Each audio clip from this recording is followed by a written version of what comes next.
Je ne crois pas qu'il y ait eu un jour spécifique où j'ai mesuré la gravité de la maladie de Léonard.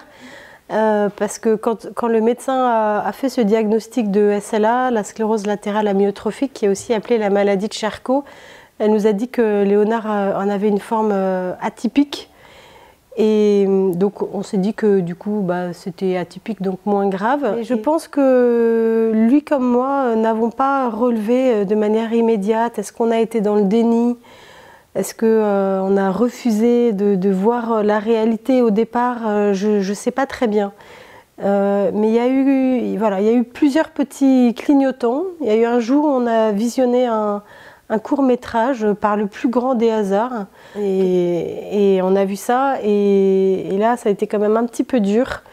Parce que le principe de cette maladie, c'est que peu à peu la paralysie s'installe, puisque les muscles n'étant plus commandés par le motoneurone qui est malade, qui est atteint, les muscles s'atrophient, et donc c'est la paralysie qui s'installe.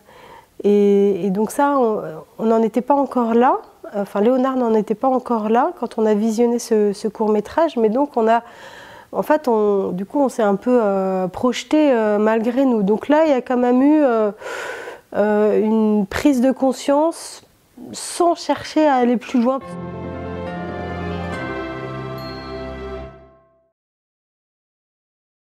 Il y a des moments où, quand Léonard était très diminué, effectivement, c'était difficile. Physiquement, il ne ressemblait plus trop à l'homme que j'avais épousé. Donc effectivement, ça a parfois été difficile.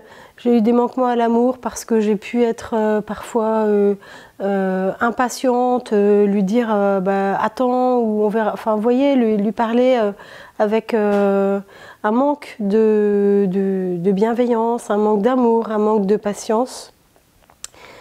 Mais je crois que je ne me suis pas couchée le soir sans lui en demander pardon.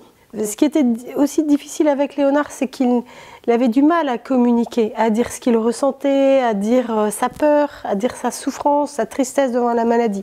Et moi, j'aurais voulu plus qu'on puisse aborder ces sujets-là. Et donc, parfois, j'ai pu lui en vouloir, en fait. C'était assez facile, quand même, d'aimer Léonard. Parce qu'il avait un caractère heureux, un caractère facile, et qu'il s'est laissé aimer, en fait. Et donc, je crois que j'ai pu continuer à l'aimer parce qu'il s'acceptait dans toute cette dépendance qu'il avait, dans cette diminution physique. Il l'a aussi accepté et il m'a pardonné mes erreurs et mes manquements à l'amour, et il s'est laissé rejoindre.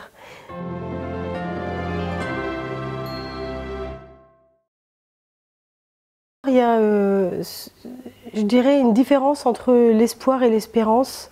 L'espoir, c'est quelque chose de très beau, de très humain. Et quand Léonard était malade, en tout cas je dirais les 3 premières années de sa maladie, on était fortement animés par cet espoir de guérison qui était très naturel, encore une fois, très humain. Mais plus le temps a avancé, plus la maladie a progressé. Il y a eu un moment où Léonard a été pratiquement paralysé des 4 membres, avec juste un tout petit peu de mobilité dans 2 doigts, que la parole a été très atteinte, la déglutition a été très atteinte, et puis sa respiration a été aussi atteinte. Dans les mois qui ont précédé sa mort, je dirais dans les 6 derniers mois, c'est un peu comme s'il avait fallu faire le saut entre l'espoir et l'espérance. Il n'y avait plus d'espoir à vue humaine, il n'y avait plus d'espoir de guérison. C'est-à-dire que la science ne pouvait plus rien faire pour Léonard. La souffrance était vraiment très très difficile. Et le choix qui était le nôtre, c'était de nous révolter ou c'était de consentir à cette souffrance. Et pour consentir à cette souffrance, parce que la révolte a priori ne rend pas heureux, bien pour continuer à faire ce choix du bonheur, il fallait faire ce choix de l'espérance. Et c'était l'espérance de vivre jour après jour, de ne pas se projeter dans le futur, mais vraiment de vivre chaque jour pleinement, en se rechoisissant et en disant oui à chaque journée et à ce qui nous arrivait chaque journée. Première chose. Et deuxième chose, c'était le choix d'une espérance de nous retrouver un jour par-delà la mort. Et donc, cela implique, pour moi, maintenant que Léonard est mort, et je pense pour les enfants aussi, d'essayer d'emprunter ce chemin de sainteté que je crois Léonard a emprunté par sa foi, par son espérance et sa charité.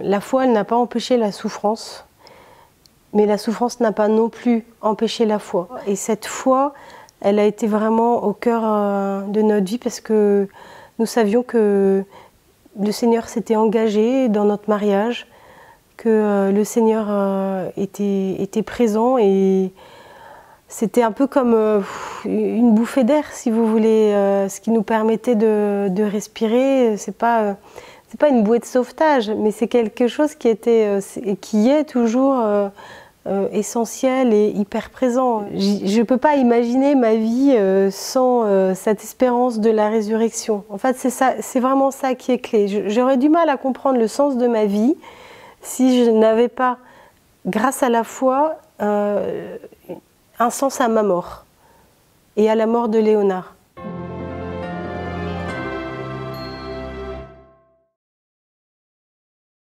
C'est un peu comme dans le mariage, hein, le choix de continuer, de se redire oui tous les jours.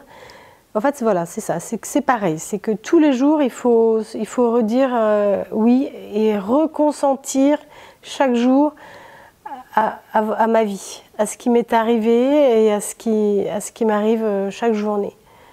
Et c'est comme ça, je crois, que j'apprivoise l'absence. C'est de me redire, allez, oui, je dis oui pour aujourd'hui.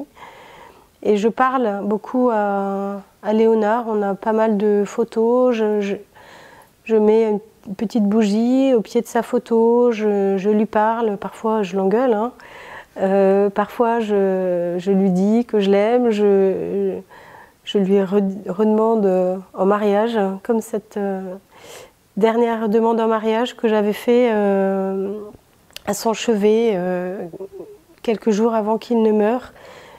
Voilà, je le fais vivre et je dis aux enfants papa et moi, ou papa et moi sommes fiers de toi. Tu sais, ton papa là, il te voit, tu peux lui dire, tu peux lui demander. Si je ne peux plus marcher, eh bien je courrai. Si je ne peux plus parler, eh bien je chanterai. Si je guéris, eh bien on continue. Si je ne guéris pas, eh bien on continue aussi. Parole de papa.